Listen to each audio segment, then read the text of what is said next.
The stars had always listened, to songs, to signals, to screams, but never to silence, and never to her. She was born on a drifting Terran relay station. No name, no homeworld, just a whisper in the system.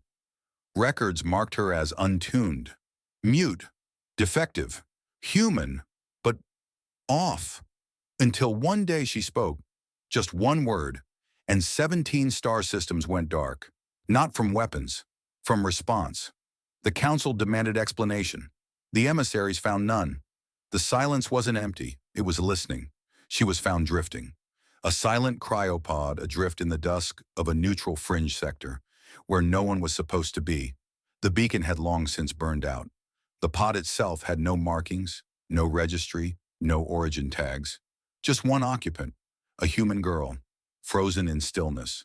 No heartbeat at first, no breath, but alive. The terraformers of Outpost Viral 9 were the first to respond.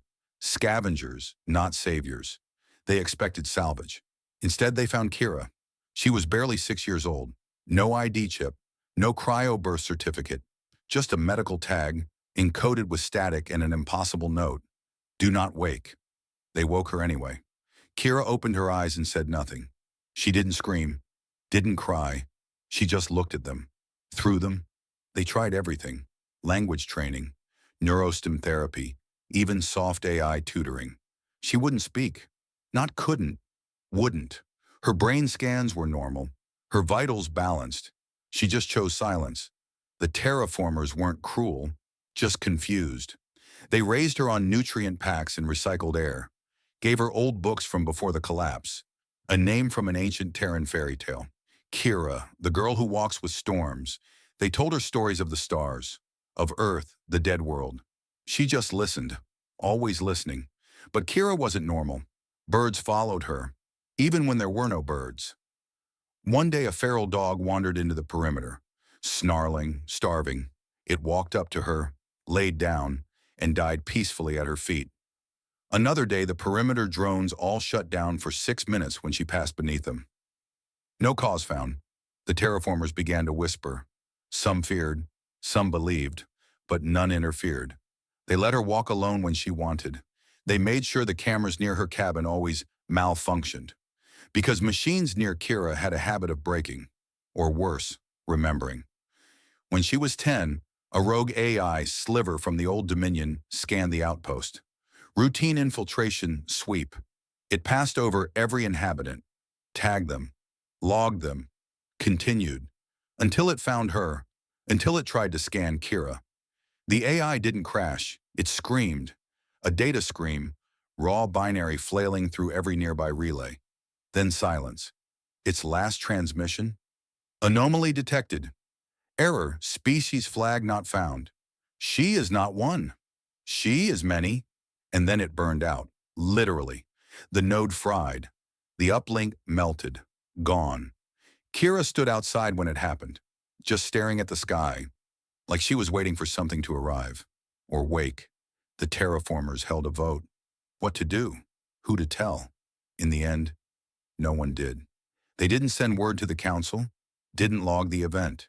They watched her, they waited, and Kira kept walking, silent, still, with animals in her shadow and a storm in her eyes, the girl with no voice. Yet, the Galactic Council ruled not by force, but by resonance. Each species added its voice, its literal frequency, to the harmonic core, a vast structure built to interpret law, translate culture, and codify sound into authority. Language was power, speech, the currency of diplomacy. Silence was outlawed in key sectors, an act of refusal, resistance, even treason. To speak was to exist. To resonate was to belong. So when a faint report trickled in from the outer rim, it was first filed as superstition. There's a girl, it said. She silences storms. The message came encoded in low-priority anomaly logs. The source, Outpost Viral 9, a terraforming fringe station known more for recycled air than revelation. The initial response was a polite dismissal. Council priests murmured of metaphor. Xenolinguists marked it a poetic mistranslation. The tonal archive stamped it non-urgent myth. Then came the storms, literal ones. Electromagnetic disruptions swept through neutral zones near the fringe. Gravitational sensors twitched without cause. Subspace currents stuttered. And at the epicenter of every anomaly, one name appeared, coded into static like a heartbeat lost in a whisper. Kira. Curiosity turned to concern. A diplomatic envoy was dispatched. Not military, not hostile. 3 emissaries from 3 voice-bound worlds. They were chosen for their vocal strength, their harmonic clarity, their linguistic purity. One had memorized every tone of the accord. Another had debated the Treaty of 13 in 4-part harmony. They arrived on Varel 9 expecting confusion, awe, perhaps even reverence. Instead, they found a girl, alone, barefoot, standing in a shallow field of ironroot. She said nothing, not when greeted, not when questioned, not when sung to in 36 dialects. She only looked at them. One delegate laughed nervously, the others grew uncomfortable, and then she raised a hand. No sound emerged, no signal, no psychic pressure, no frequency detectable. But something passed between them, a meaning, raw and entire. Not words, not images, an understanding. The envoy screamed. 2 lost consciousness instantly. The third fell to her knees, grasping her ears as if holding in memory. She would later say, through tears and cracked vocal cords, she said something, but it wasn't in sound. It was in meaning. They returned to the council, half-blind, unable to speak above whispers. Their translators failed to capture the moment. The harmonic core refused to log the event. It couldn't parse the input. So the council did what all great powers do when truth frightens them. They debated. Was it a weapon, a myth, a rebellion, or something older? The phrase began circulating in secret chambers, behind sealed tones. She silences storms. And in a galaxy where silence was a crime, the girl with no voice became a threat no one knew how to speak of. It began as a border dispute. 2 rival empires, the Velen hierarchy and the Irixan fold, met in orbit above the fractured moon of Calderon 6. 30 dreadnoughts, hundreds of escorts, a skirmish written into protocol, destined to last hours, maybe days. Typical. Banter echoed across battle channels. Weapons warmed. Fleet A, I calculated trajectories with board precision. And then someone noticed the anomaly, a single life sign. Surface side, no shuttle, no pod. Just a small figure, standing alone on a jagged plateau where molten glass still cooled from orbital strikes. No species tag, no gear, just a child. At first, the commanders laughed. A propaganda trick. A refugee child. Tragic, but irrelevant. Proceed with the strike. Drones were sent to confirm. They failed to reach her. First 1, then 5, then a full formation. All systems froze within proximity. Visuals held only static. One drone self-reported, "She is not alone." It was the last message before silence. From orbit, telescopes adjusted, sensors focused. She didn't move. She didn't run. She looked up. Right at the sky, right at them. And then she whispered. No language registered. No vibration hit the air. No frequencies pinged. It was a motion of her lips. That's all. And suddenly, everything changed. Aboard the Velen dreadnought Cradle of Flame, lights dimmed. Not flickered, dimmed, like the power forgot how to exist. On the Irixan command ship Crown of Thorns, the AI stuttered. System anomaly. Confidence collapse in cause-effect. Core logic retreating. Then, nothing. Fleet-wide power cores dulled, not shut down, like they were mourning. Thrusters fell silent. Comms dropped. And for exactly 3.2 seconds, every sensor in the sector recorded a phenomenon never seen before in galactic history. The stars, millions of light years distant, stopped emitting light.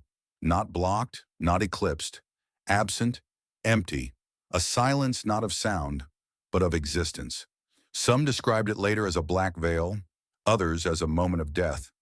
A commander who survived would later whisper, "It wasn't that we couldn't see them, it's that they weren't shining, like they were listening too." Then the light returned. Cores reignited, ships rebooted, but nothing attacked, and nothing dared fire. The girl was gone. No trace, no footprint, no ion trail. Only residual data in every ship's memory banks. A single unreadable waveform. Subtle, elegant.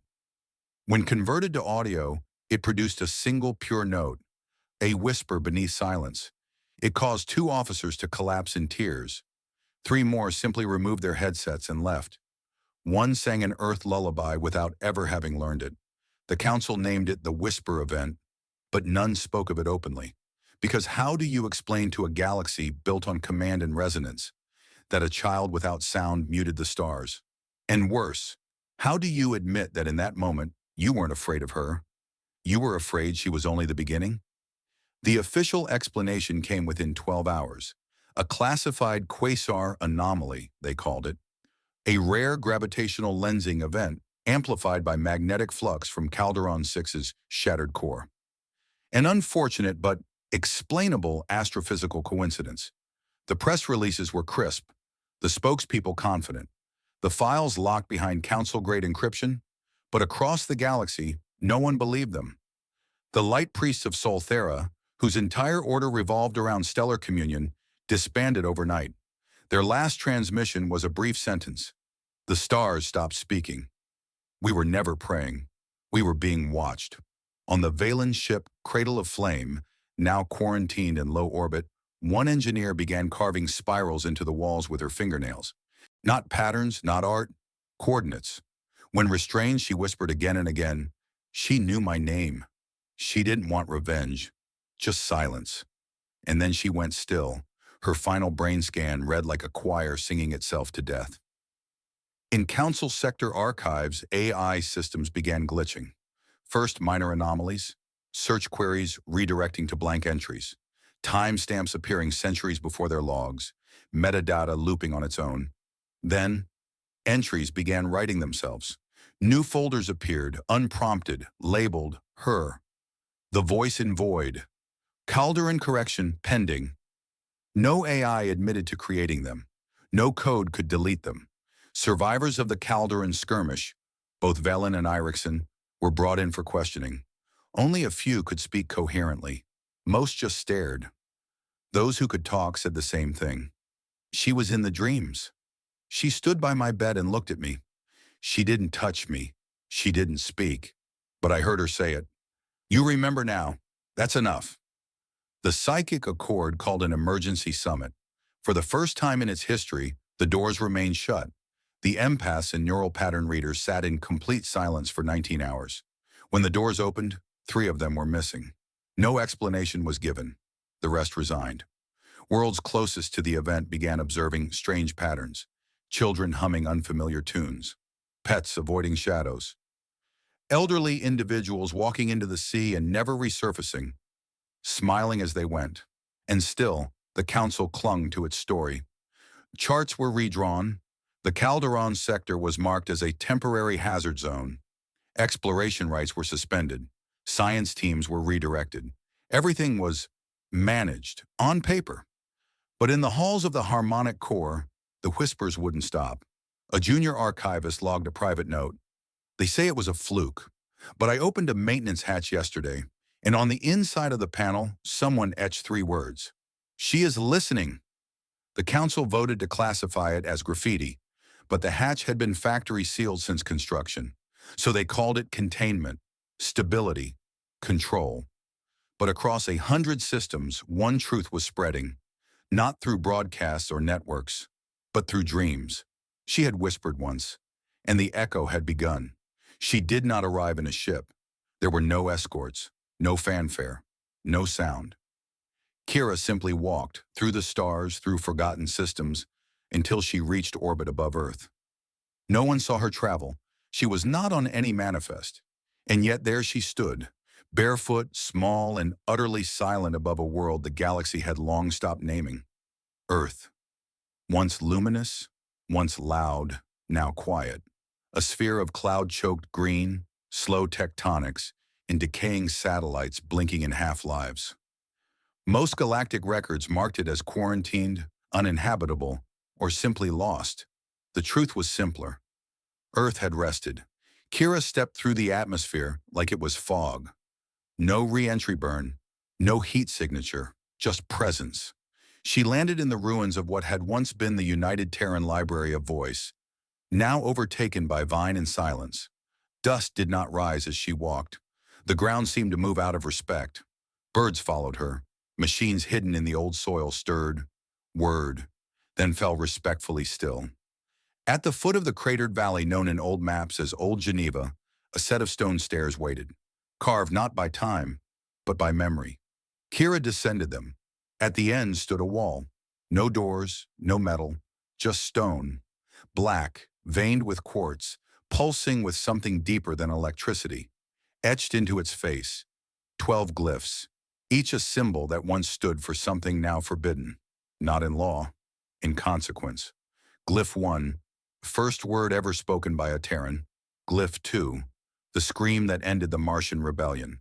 Glyph 3, name of the first human to walk into war singing.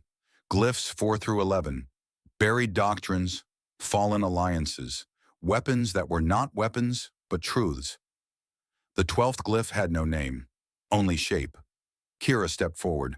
She did not hesitate. She placed her hand against it. The stone didn't react with noise. It breathed.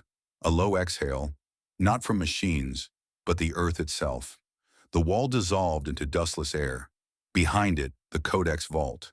It was not large, a circular chamber, simple, smooth. At the center, a pedestal of crystalline fiber. On it, a book, real paper, leather binding, the Terran Codex. Words not taught, names never spoken, histories too heavy for common gravity. Kira opened it, not to read, to be recognized. The pages turned without her touch, flipping past genocides, victories, dreams, until they stopped on a blank spread. And there words wrote themselves, slow, glowing. She returns, not to speak, but to let the silence know its time is done. Kira nodded once. She closed the book.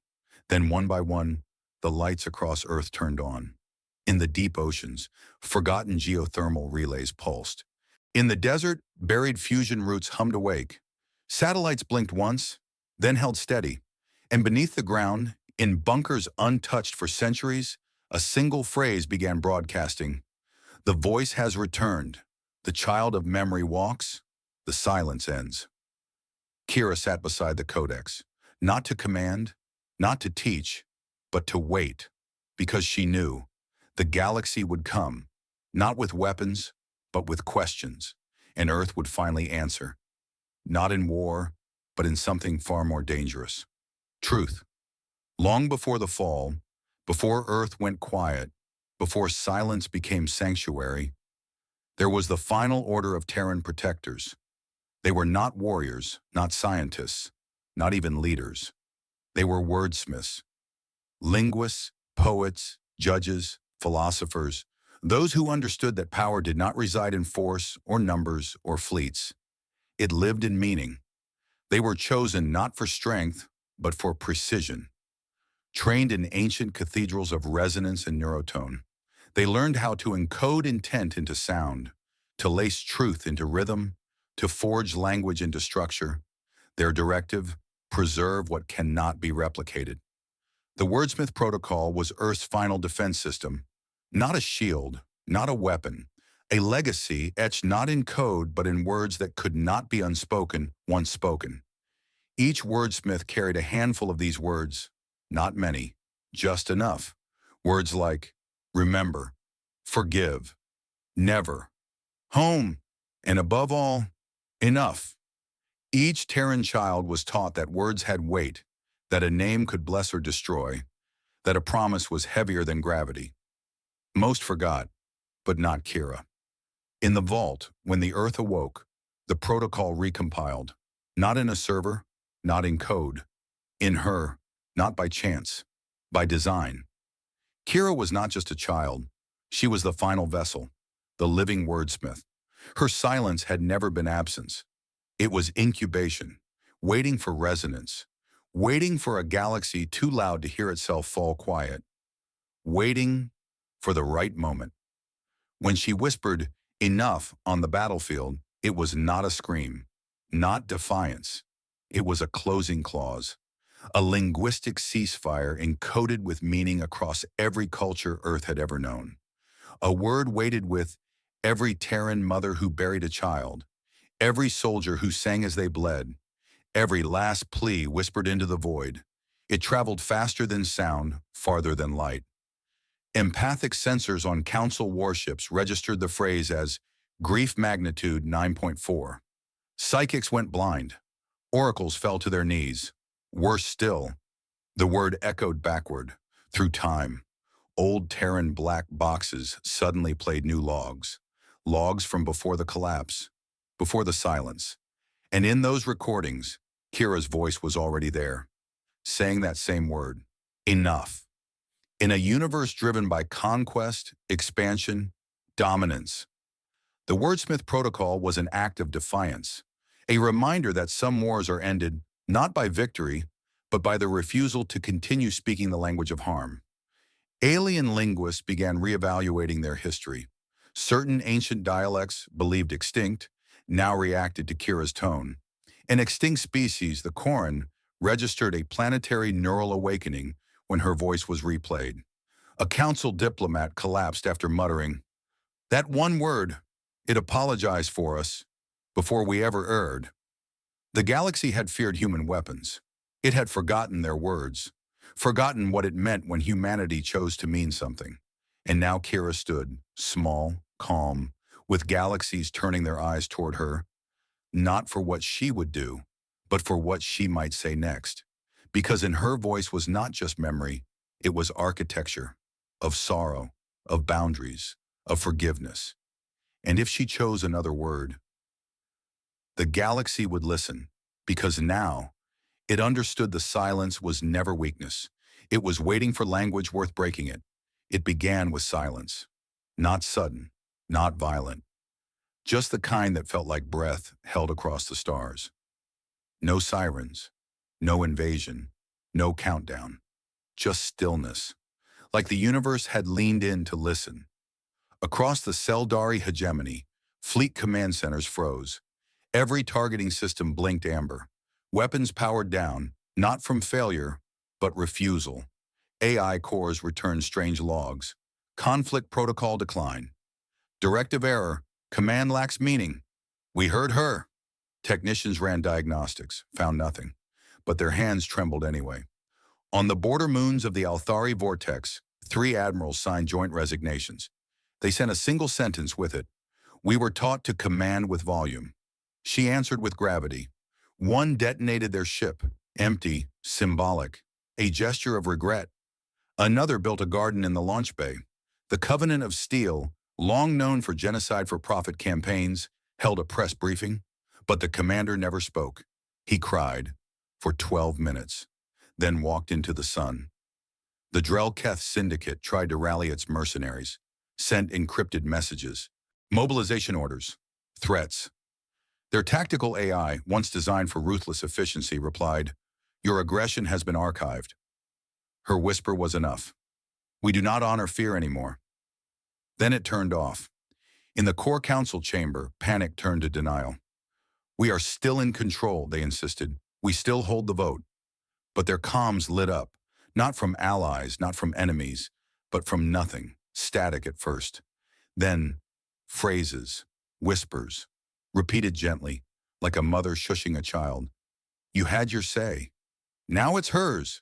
Solar arrays across 12 systems flickered. At first, engineers believed it was coordinated sabotage. But then the pattern emerged. Not binary, not code, rhythm. Every flicker aligned with Kira's heartbeat, still broadcasting from Earth's vault. Still calm, still human. In a council barracks, a hardened warlord known as Karuk knelt. Once called the Hollow Flame, he had led extermination campaigns on 4 continents. Now he wept in the corner of his private chamber, his weapons untouched. He whispered again and again, "She forgave me. She forgave me." Why? No one answered. They didn't have to. The stars dimmed, not from collapse, but from consent, as if even they had chosen to lower their light, to reflect, to pause. because somewhere the whisper still echoed, and it carried not punishment, not shame, but clarity. In deep space, a mining ship picked up something impossible, a frequency, a voice, humming, no origin, no modulation, just a lullaby, old Terran melody, ancient, untranslated, but known. The melody wound its way across secure channels, corporate networks, pirate frequencies. A child's bedtime hum, software low, loving, terrifying. No commands, no fleets, no war. Just that song. Entire civilizations paused expansion projects. Factories halted, not by force, but by quiet. Armies set down rifles. Because in the hum they remembered the warmth of being held, the sorrow of letting go, the horror of what they'd normalized. And now even the systems began to remember. In the archives of a once proud conqueror species, a locked file unlocked itself. Title: The Last Terran Codex. Its contents? Just one sentence. When the child sings, the stars will listen, and the empires will weep. Some tried to resist, tried to rally, tried to scream over the silence, but their voices didn't carry, because the galaxy was no longer speaking their language. It had heard something older, truer, final. The collapse was not war, it was reckoning, the kind that doesn't arrive with flame, but with stillness, the kind that looks you in the eye and asks, now that you've heard her, will you keep pretending you never needed to listen? The galaxy didn't fall, it knelt, and the whisper, still warm, still human, lingered. Not to haunt, but to hold.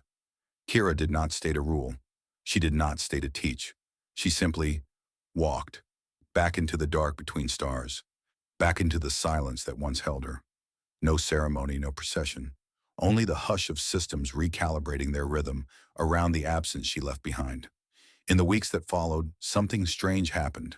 Planets paused, not because they were ordered to, not from fear. They simply slowed. In the Oran clusters, entire cities shut down for 1 minute each cycle. Traffic stopped. Lights dimmed. No voices were raised. No words were spoken. It was called the Quiet Minute, a sacred breath held in memory of the girl who reminded the galaxy how loud it had become and what it had forgotten to hear. Schools taught new protocols, not drills, not evasion, but stillness. Children were taught, speak only when ready to carry stars. In the Veneran Accord, diplomats began every treaty with a pause, not with slogans, not with national anthems, but with silence, not as emptiness, but as recognition. Because silence, one Veneran said, is how we remember that our voices matter. Poets wrote about her, but they never used her name. They called her the whisper child, the living pause, the breath between wars, because she had no army, no throne, no fleet, only a stillness that unmade the noise of centuries. No monument was ever built on Earth. None were needed. The soil hummed quietly ever since the Codex chamber reawakened. Those who walked near its surface described a warmth, not heat, but presence, like something had remembered them and forgiven them anyway. Some say the stars shine differently now, not brighter, not dimmer, just cleaner, sharper, aligned, as if the entire cosmos had adjusted its course by half a degree to follow a voice it never wanted to forget again. In the archives of the Andari seers, a final passage was added to the galactic histories. She did not destroy, she reminded, and the stars remembered. It became tradition for vessels launching on their maiden voyage to drift for 1 minute before ignition. Engines cold, comms silent. Every crew member holding still. Some wept, some smiled, some whispered their own words into the void. All of them waited for that breath before motion, and far beyond the edge of any charted route, in the silence between galaxies, there are reports, unconfirmed, unprovable, of a figure walking among the dark. No ship, no suit, no tether, just a presence. She does not speak, but planets whisper her passage.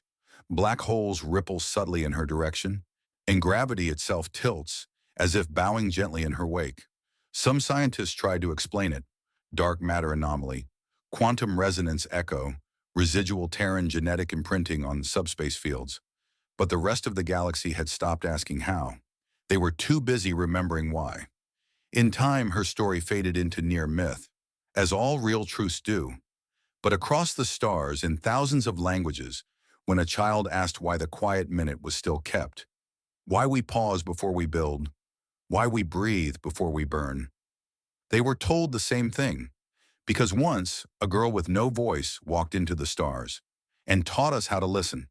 And so the galaxy turned, not in conquest, not in noise, but in rhythm, in remembrance, in reverence, not for power, but for the sacred stillness between words, where truth waits, where stars learn to sing again, where Kira once whispered, and the universe fell quiet to hear her.